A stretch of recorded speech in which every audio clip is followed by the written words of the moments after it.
오늘 우리에게 주시는 하나님의 말씀 마가복음 1장 21절부터 45절까지 말씀입니다. 마가복음 1장 21절부터 45절까지 말씀. 저와 함께 한 절씩 교독하시겠습니다.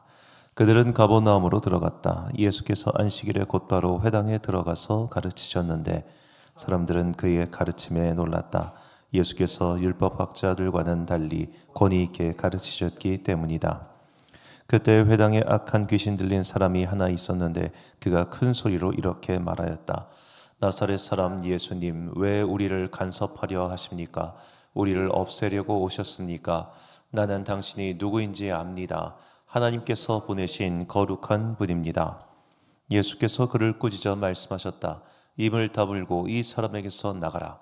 그러자 악한 귀신은 그에게 경련을 일으켜 놓고서 큰 소리를 지르며 떠나갔다. 사람들이 모두 놀라서 이게 어찌 된 일이냐, 권위 있는 새로운 가르침이다. 그가 악한 귀신들에게 명하시니 그들도 복종하는구나 하면서 서로 물었다.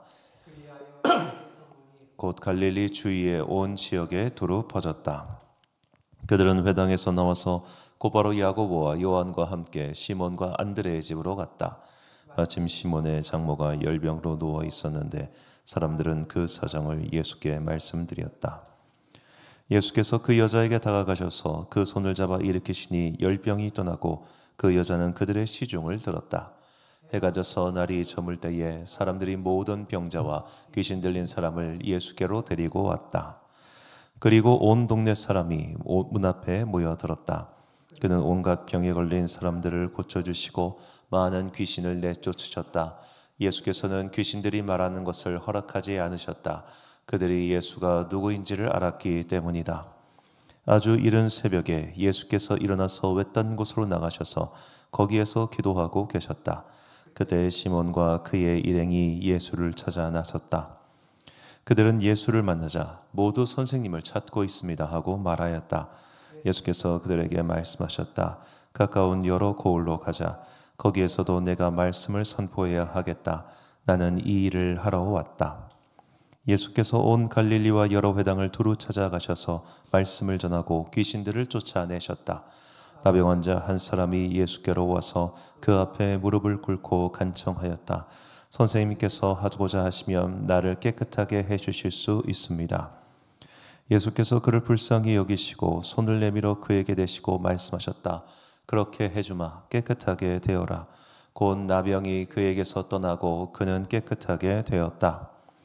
예수께서 단단히 이르시고 곧 그를 보내셨다. 그때 예수께서 그에게 말씀하셨다. 아무에게도 아무 말도 하지 말아라. 가서 제사장에게 내 몸을 보이고 내가 깨끗하게 된 것에 대하여 모세가 명령한 것을 바쳐서 사람들에게 증거로 삼도록 하여라. 함께 읽습니다. 그러나 그는 나가서 모든 일을 널리 알리고 그 이야기를 퍼뜨렸다. 그러므로 예수께서는 드러나게 동네로 들어가지 못하시고 바깥 외딴 곳에 머물러 계셨다. 그래도 사람들이 사방에서 예수께로 모여들었다. 아멘. 믿음의 우선순위를 이라는 제목으로 하나님의 말씀 선포하겠습니다. 예전에 지금도 현역으로 활동하시는 분이신데 우리나라에서 치유사역으로 굉장히 유명한 한 장로님이 계셨습니다. 그때 제가 부교육자로 일하던 교회에 이분이 정기적으로 오셔서 치유 은사 집회를 하셨었습니다. 자, 이분이 굉장히 그 말씀 전하는 사역에 강점이 있으신 분이셨습니다. 말도 굉장히 조리 있게 잘하셨고 딕션, 전달력 모든 것이 뛰어난 분이셨습니다. 그래서 그분이 이렇게 설교를 쭉 하신 이후에 이제 치유 집회가 시작되는데 거기에 모인 사람들이 그때 얼마나 사람들이 많이 왔냐면 예배당 들어갈 때 번호표 보고 기다렸어요. 그 정도로 1800석 예배당에 1800명이 못 들어가가지고 그야말로 막 난리였는데 그 정도로 많은 사람들이 말씀 시간에 말씀을 한 명도 안 듣고 있는 거예요. 그날 그분이 어떤 설교를 했는지 기억하는 사람이 없습니다. 설교 이후에 있을 치유 집회 그것만 계속 보고 계시더라고요. 그래서 이제 나중에 이분이 이 장로님이 치유 사역 하시다가 이제는 치유 사역을 거의 안 하시고 말씀 전하는 사역 위주로 하십니다. 왜냐하면 사람들이 치유 사역이라고 하니까 치유에만 집중하지 정작 말씀을 듣고 그 말씀을 통하여 오늘 나의 삶을 바꾸는 데는 관심이 없더라는 거죠. 자, 믿음의 우선순위라는 게 이렇습니다. 우리가 성경을 보면 예수님께서 자주 이런 말씀을 하십니다. 나에 대해서 알리지 말라라고 말이죠. 그것은 귀신에게도 그렇게 말씀하셨고 또 병을 고침받은 자들에게도 그렇게 말씀하십니다. 오늘 본문에서도 두 번이나 그렇게 말씀하시는데요. 34절과 44절을 보니까 예수께서 각종 병이 든 많은 사람을 고치시며 많은 귀신을 내쫓으시되 귀신이 자기를 알보로 그 말하는 것을 허락하지 아니하시니라. 이르시되 삼가 아무에게 아무 말도 하지 말고 가서 내 몸을 제사장에게 보이고 내가 깨끗하게 되었으니 모세가 명한 것을 드려 그들에게 입증하라 하셨더라. 자, 예수님의 소문이 어떤 소문이 퍼졌는가? 그가 병 고치는 자다라는 소문이 퍼졌습니다. 이 마가복음 1장에 보면 예수님께서 병을 고치신 첫 번째 장소가 어디냐면 회당이라고 나옵니다. 회당에서 분명히 예수님께서 어떤 말씀을 전하셨습니다. 그런데 그분이 전한 말씀에 대한 기록은 남아있지 않습니다. 그분이 치유를 했다는 것만 남아있습니다. 자, 복음서는 여하튼 관찰자들의 기록입니다. 그렇다면 관찰자들이 봤을 때 그날 그분께서 전하신 말씀은 기억에 아무것도 남지 않아요. 귀신이 나간 것만 기억에 남는 거예요. 자, 그만큼 치유의 은사, 축귀의 은사 이런 것들은 임팩트가 강합니다. 은사란 게 다 그렇습니다. 그러다 보니까 정작 예수님께서 정말 하시고자 했던 말씀을 전하는 사역, 복음을 전하는 사역이 사람들에게 뒷전이 되더라는 거죠. 그래서 예수님께서 본문에서 이렇게 말씀하십니다. 38절, 39절, 그리고 45절 말씀입니다. 이르시되 우리가 다른 가까운 마을들로 가자. 거기서도 전도하리니 내가 이를 위하여 왔노라 하시고 이에 온 갈릴리에 다니시며 그들의 여러 회당에서 전도하시고 또 귀신들을 내쫓으시더라. 그러나 그 사람이 나가서 이 일을 많이 전파하여 널리 퍼지게 하니 그러므로 예수께서 다시는 드러나게 동네에 들어가지 못하시고 오직 바깥 한적한 곳에 계셨으나 사방에서 사람들이 그에게로 나아오더라. 자, 예수님께서 야 조용히 해 라고 하신 이유가 드러납니다. 사람들이 전부 다 야 그분이 병 고치는 뭐가 있대 라고 하니까 말씀들을 생각엔 아무도 관심이 없고 복음에도 아무런 관심이 없고 오직 뭐다? 병 고침 받으려고 사방에서 몰려드는 거예요. 그래서 예수님께서는 더 이상 회당에서 무언가를 하지 못하시고 바깥 한적한 곳에 계셨다라고 말을 합니다. 자, 바깥 한적한 곳에서 거기서 복음 전하면 되지 라고 말할 수 있겠지만 우리가 지금도 그렇잖아요. 이렇게 닫혀있는 공간에서 소리를 집중하니까 내가 귀가 집중해 듣지 바깥 널찍한 곳에 수십 명 수백 명 앉아있을 때 무슨 이야기가 들립니까? 아무것도 안 들립니다. 복잡 될 뿐이지. 자, 이게 사람들의 믿음 생활이 된다는 겁니다. 믿음을 방해하는 요소가 생기면 그때부터 복음은 들어오지 않고 그것만 보입니다. 그래서 이제 저 같은 목회자들도 이제 예배를 꾸미고 교회를 할 때 방해가 될 만한 요소들을 치우려고 노력을 하는 거예요. 괜히 막 청소하고 괜히 막 지저분한 걸 치우는 이유가 아니라 혹시라도 누가 거기에 정신 팔려가지고 거기에 꽂히는 사람이 있을까봐 그런 것들을 조심하는 겁니다. 자, 우리나라 성도들 중에도 좀 그런 분들 가끔 계시는데 요새야 이제 목사들이 이런 클러지 셔츠나 이런 것들을 많이 쓰고 넥타이를 많이 안 맵니다. 클러지 셔츠가 이제 널리 좀 퍼졌는데 이 넥타이를 맸을 때 그 넥타이 색깔만 꽂히는 성도들이 계십니다. 빨간색 매셨네? 우리 목사님은 야당 지지하시나 보다. 파란색 매셨네? 우리 목사님 민주당 지지하시나 보자. 진짜 있어요. 예배 시간 내내 그것만 생각하시더라고요. 와. 그리고 끝나고 담임 목사님 직접 못 물어보니까 부목사님 저한테 와가지고 혹시 우리 담임 목사님 민주당 지지하시냐고 오늘 파란색 넥타이 매셨던데 그냥 그때 한 거지 그게 무슨 상관이에요. 그러니까 사람이 거기에 꽂히면 그것만 보인다니까요. 그래가지고 목사들이 아예 넥타이 안 매는 이런 걸 하는 겁니다. 정말 다양한 분들이 계시고 다양한 것에 꽂히십니다. 목사가 머리를 넘겼네, 머리를 내렸네. 아이고, 저는 예전에 사모가 파마를 했네 안 했네 가지고 그것 때문에 계속 예배 시간 내내 궁시렁궁시렁 거리는 장로님도 봤어요. 사람들이 이상한 데 꽂히지 않기 위해서 그런 것들을 가리고 감추고 조심하는 겁니다. 방해를 받지 않기 위해서 약한 자를 배려하는 거죠. 자, 마가복음은 이렇게 복음을 전하는 예수님의 모습을 굉장히 강조합니다. 오늘 본문에서 전도하다라고 번역한 헬라어는 퀘리소라고 하는 단어인데, 이 단어가 신약성경에서 총 60번 나오는데 마가복음에서만 14번 나옵니다. 마가복음의 복음서 가운데 가장 작은 책이기 때문에 그 작은 책에서 많이 사용됐다면 그만큼 저자가 강조하는 단어라는 거죠. 자, 이 단어가 압도적으로 많이 사용된 마가복음, 즉 마가복음에서 예수님은 복음을 전하는 분이십니다. 그리고 복음을 전하는 그 사명을 나만 전하는 게 아니라 너희도 해야 돼라고 마무리를 하시죠. 마가복음 16장 15절과 16절 말씀 보니까 또 이르시되 너희는 온 천하에 다니며 만민에게 복음을 전파하라. 믿고 세례를 받는 사람은 구원을 얻을 것이요 믿지 않는 사람은 정죄를 받으리라. 아멘. 만민에게 복음을 전파해야 하는 사명이 우리 모두에게 있습니다. 그렇다면 우리가 이 복음을 전파하기 위해 방해가 되는, 저어되는 내 삶의 여러 가지 것들을 정리해야 한다는 겁니다. 이게 참 어려운 거죠. 복음이 방해받지 않기 위하여 우리가 우리의 자유를, 우리의 행동을 조금씩 제한하는 것이죠.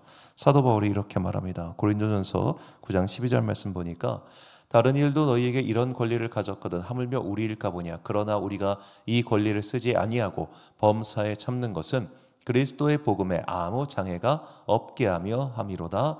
아멘. 사도 바울은 말합니다. 야, 우리도 배우자 데리고 다닐 수 있어.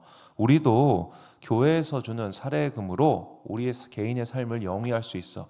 그런데 내가 그렇게 하면 너희가 시험 들 거 아니야. 너희가 아직은 지금 작은 교회니까, 미숙한 사람들이니까 그래서 내가 안 하는 거야 라고 말을 하는 겁니다. 나중에 고린도전서 때 그런 말씀 드릴 기회가 있겠습니다만, 왜 그랬냐면 이 고린도 교회 사람들이 바울이 교회로부터 사례비를 받지 않는 걸 가지고 공격을 해요. 왜 그걸로 공격을 하느냐? 네가 목회에 자신이 없으니까 딴짓하는 거지. 이걸로 공격하는 겁니다. 그가 이제 그 고린도에서는 텐트 만드는 일을 하면서 생업을 하고 목회를 했잖아요. 생업을 하면서 목회를 하니까 그거 갖고 공격을 하는 거예요. 네가 목회에 자신이 없으니까 딴 일 하지. 이런 식으로 말이죠. 지금도 그런 분들 되게 많아요. 목회에 자신이 없으니까 목사가 평일에 딴 일 한다고. 자, 각자의 사정이 있고 각자의 뜻이 있고 또 그렇게 해서 복음을 전하기 위해서 선택한 길임에도 불구하고 계속해서 이것에 공방이 들어오니까 아니야, 우리가 오히려 이렇게 하는 것은 복음의 방해를 받지 않기 위하여 나의 자유와 나의 권리를 내려놓는 거야 라고 말합니다. 우리의 삶도 마찬가지입니다. 우리가 하고 싶은 대로 다 하고 살 수 있으면 얼마나 좋겠습니까? 또 우리에게는 어느 정도는 그럴 자유도 있을 겁니다. 내가 그리스도 예수의 구원의 은혜로 구속받아 하나님의 백성이 되었고 하나님의 자녀가 되었으며 그분께서 주시는 진리의 자유를 누릴 수 있습니다. 그런데 왜 그것을 하지 않는 겁니까? 다른 사람의 약함에 대한 배려라는 거죠. 그 배려를 하는 이유는 그것이 복음 전파에 필요하기 때문입니다. 나는 이미 구원받은 사람이기 때문에 조금 더 자유롭게 할 수 있지만 아직 구원받지 못했거나 혹은 이 믿음의 반석이 여물지 않은 사람을 위해서 배려해주고 인내해주고 아껴주고 하는 겁니다. 이 모든 것들이 다 이 복음 전파를 위해서, 그 믿음의 우선순위를 바로 세우기 위해서 내가 포기하고 있는 것들인 것이죠. 그렇다면 우리는 나의 삶을 돌아봐야 합니다. 나는 내 삶 가운데 지금 복음 전파에 방해가 되는 요소는 무엇일까? 나의 삶의 어떤 부분들이 그리스도 예수의 복된 소식, 이 말씀을 전하는데 방해가 되는 것인가? 우리는 우리의 삶과 우리의 말과 우리의 언행, 모든 것이 다 복음을 전하는 도구가 된다는 것을 꼭 기억해야 합니다. 그래서 우리가 사실은 신경 쓸 게 되게 많은 거예요. 어쩌면 그리스도인으로 부름받아서 이 부름받은 길 위에 서서 굳게 선다고 하는 것은 그만큼 피곤한 일인 것 같아요. 참 믿음 생활하기가 쉽지 않더라고요. 대충대충 하면 살 수 있는데 우리 스스로가 그렇게 대충대충 못 사는 거죠. 그것은 우리가 먼저 믿음을 받았기 때문이고 받은 은혜가 더 크기 때문입니다. 그래서 우리가 그 길을 비록 어렵고 지난하고 힘겹지만 믿음의 우선순위를 세우고 그 우선순위에 방해가 되는 것들, 심지어 나의 즐거움조차 제한하고 내려놓고 낮추고 버릴 때 주님께서는 그 모든 것들을 기억하시고 반드시 우리에게 더 큰 은혜를 부어 주십니다. 이것이 우리가 복음을 전하면서 이 길을 따라갈 때 우리에게 주신 하나님의 은혜라는 것을 기억하시고 오늘 나의 삶 가운데 우선순위를 분명히 세우고 복음 전파에 방해되는 나머지 것들을 하나하나씩 지어갈 수 있는 지혜로운 여러분과 제가 되시기를 주님의 이름으로 축원합니다. 결단의 말씀 고린도전서 1장 17절 말씀 우리 함께 한 목소리로 봉독하겠습니다. 시작. 그리스도께서 나를 보내심은 세례를 베풀게 하려 하심이 아니요 오직 복음을 전하게 하려 하심이로되 말의 지혜로 하지 아니함은 그리스도의 십자가가 헛되지 않게 하려 함이라. 아멘. 사랑하는 지혜의 빛 광성교회 성도 여러분, 그리고 이 새벽 함께 깨우고 계신 귀한 주님의 자녀 여러분, 우리 모두는 복음 전파를 위한 사명을 가지고 있습니다. 그 복음 전파에 방해가 되는 것들을 하나하나씩 제거하고 나의 믿음 생활의 우선순위 가장 높은 곳에 복음 전파라고 하는 것을 두고 살아갑시다. 저도 이런 설교를 준비할 때마다 되게 힘듭니다. 저도 그렇게 못 사는 게 너무너무 많기 때문입니다. 하지만 우리가 마음속에서 항상 맞아, 내가 이런 걸 참 못해, 내가 이런 걸 참 바꿔야 돼 라는 걸 끊임없이 자각해야 바꾸는 거예요. 자각해야. 그렇게 나를 찌르고 나를 좀 불편하게 하는 말씀 속에서 오늘 내가 바꿔야 될 거, 그래 이거 하나라도 바꿔보자, 이거 하나라도 내려놔보자, 이거 하나라도 포기해보자. 그렇게 내려놓고 포기하고 할 때 마치 그 양파 속에 있는 복음이 드러나듯이 결국 벗기다 보면 그 안에 복음이 드러나게 될 것입니다. 오늘 내가 버려야 될 것이 무엇인지를 생각하시고 그것을 버릴 수 있도록 성령님의 도움을 구하는 그런 지혜로운 여러분과 제가 되시기를 주님의 이름으로 축원합니다. 기도하겠습니다. 사랑과 은혜가 충만하신 아버지 하나님, 예수님께서는 복음 전파를 위해 오셨고 그것에 방해를 받지 않기 위하여 사람들에게 그런 것을 말하지 말라라고 말씀하셨습니다.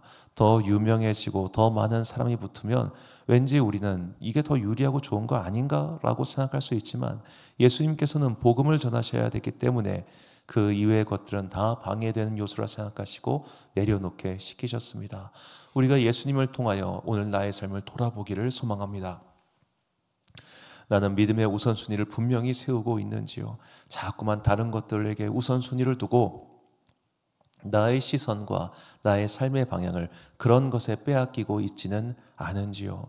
믿음의 본질을 볼 수 있는 해안을 내려주시고 무엇보다 나의 삶 가운데서 버려야 될 것들을 버리고 낮춰야 할 것들을 낮출 수 있는 지혜로운 마음, 인내의 마음, 현명한 마음을 허락하여 주시옵소서.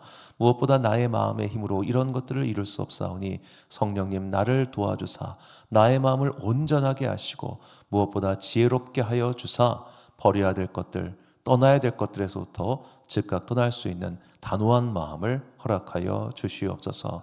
오늘도 각자의 삶의 자리에서 열심히 살아가는 당신의 자녀들에게 복과 은혜를 내려주시고 오늘 저녁도 함께 모여서 기도하는 우리 신우의 회원들 가운데 주님께서 신령한 은혜를 내려 주옵소서. 오늘 나의 삶의 자리에서 복음을 전하며 나의 삶의 자리에서 그리스도의 향기를 전하는 거룩한 주의 백성들 되기를 간절히 소망하오며 이 모든 말씀 우리 구주 예수 그리스도의 이름으로 기도드립니다. 아멘. 오늘의 기도 제목입니다. 우리의 삶은 복음의 메신저입니다. 복음 전하기에 방해가 되는 삶의 습관은 무엇인가 돌아보시고 버려야 할 것은 버리고 떠나야 할 것은 떠날 수 있는 믿음의 결단력을 내려달라고 기도하십시오. 오늘 주신 기도의 제목 가지고 기도와 묵상에 힘쓰는 하루 되시길 바랍니다. 기도하겠습니다.